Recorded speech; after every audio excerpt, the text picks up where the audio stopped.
Then, since we must look for fell deeds and the need of all our strength, said Eomer, I counsel that we rest now, and set out hence by night, and so time our going if we come upon the fields when tomorrow is as light as it will be, or when our Lord gives the signal. To this the king assented, and the captains departed. But soon Elfhelm returned. The scouts have found naught to report beyond the grey wood, Lord, he said, save 2 men only, 2 dead men and 2 dead horses. Well, said Eomer, what of it?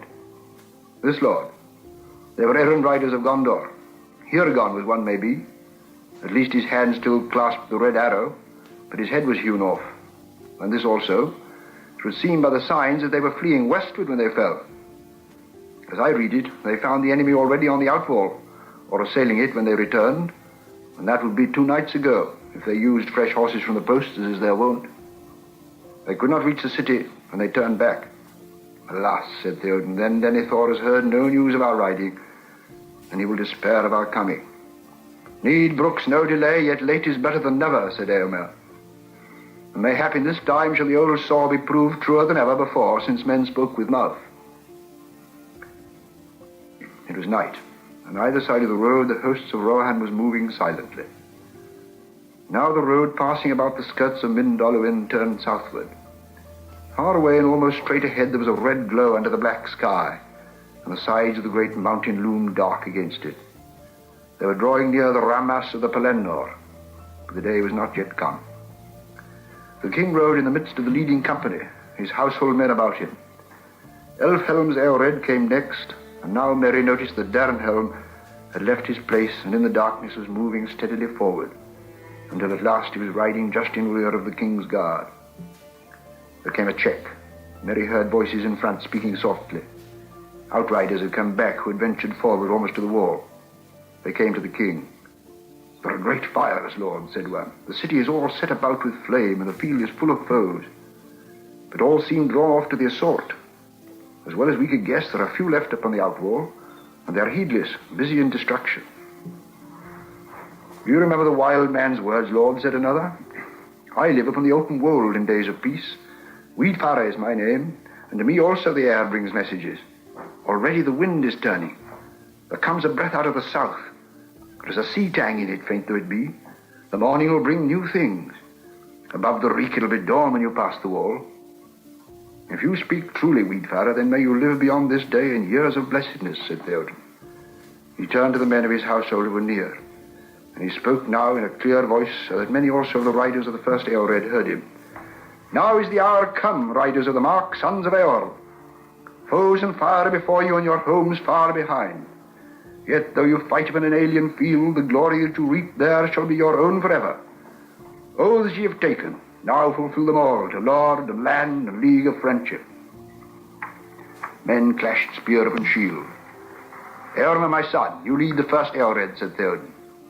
And it shall go behind the king's banner in the center. Elfhelm, lead your company to the right when we pass the wall. And Grimbold shall lead his towards the left. Let the other companies behind follow these 3 that lead as they have chance. Strike wherever the enemy gathers. Other plans we cannot make, for we know not yet how things stand upon the field. Forth now, and fear no darkness. The leading company rode off as swiftly as they could, for it was still deep dark, whatever change Weedfara might forebode. Merry was riding behind Dernhelm, clutching with his left hand, while with the other he tried to loosen his sword in its sheath. He felt now bitterly the truth of the old king's words. In such a battle, what would you do, Meriadoc? Just this, he thought, encumber a rider, and hope at best to stay in my seat and not be pounded to death by galloping hoofs. It was no more than a league to where the outwalls had stood. They soon reached them, too soon for Merry. Wild cries broke out, and there was some clash of arms, but it was brief. The orcs busy about the walls were few and amazed, and they were quickly slain or driven off. Before the ruin of the north gate in the Rammas, the king halted again. The first Eored drew up behind him and about him on either side. Dernhelm kept close to the king, though Elfhelm's company was away on the right. Grimbold's men turned aside and passed round to a great gap in the wall further eastward. Merry peered from behind Dernhelm's back. Far away, maybe 10 miles or more, there was a great burning. But between it and the riders, lines of fire blazed in a vast crescent, at the nearest point less than a league distant. He could make out little more on the dark plain. and as yet he neither saw any hope of morning, nor felt any wind, changed or unchanged. Now silently the host of Rohan moved forward into the field of Gondor, pouring in slowly but steadily like the rising tide through breaches in a dike that men have thought secure. But the mind and will of the black captain were bent wholly on the falling city, and as yet no tidings came to him warning that his designs held any flaw. After a while the king led his men away somewhat eastward, to come between the fires of the siege and the outer fields. Still they were unchallenged, and still Théoden gave no signal. At last he halted once again. The city was now nearer. A smell of burning was in the air, and a very shadow of death. The horses were uneasy, but the king sat upon Snowmane, motionless, gazing from the agony of Minas Tirith, as if stricken suddenly by anguish or by dread. He seemed to shrink down, cowed by age. Merry himself felt as if a great weight of horror and doubt had settled on him. His heart beat slowly. Time seemed poised in uncertainty. They were too late. Too late was worse than never. Perhaps Théoden would quail, bow his old head, turn, slink away to hide in the hills. Then suddenly Merry felt it at last, beyond doubt, a change. Wind was in his face. Light was glimmering. Far, far away in the south the clouds could be dimly seen as remote grey shapes rolling up, drifting. Morning lay beyond them. But at that same moment there was a flash, as if lightning had sprung from the earth beneath the city. For a searing second it stood dazzling far off in black and white, its topmost tower like a glittering needle. And then as the darkness closed again, there came roaring over the fields a great boom. At that sound the bent shape of the king sprang suddenly erect. Tall and proud he seemed again, and rising in his stirrups he cried in a loud voice, more clear than any there had ever heard a mortal man achieve before, "Arise, arise, riders of Théoden! Fell leads awake fire and slaughter!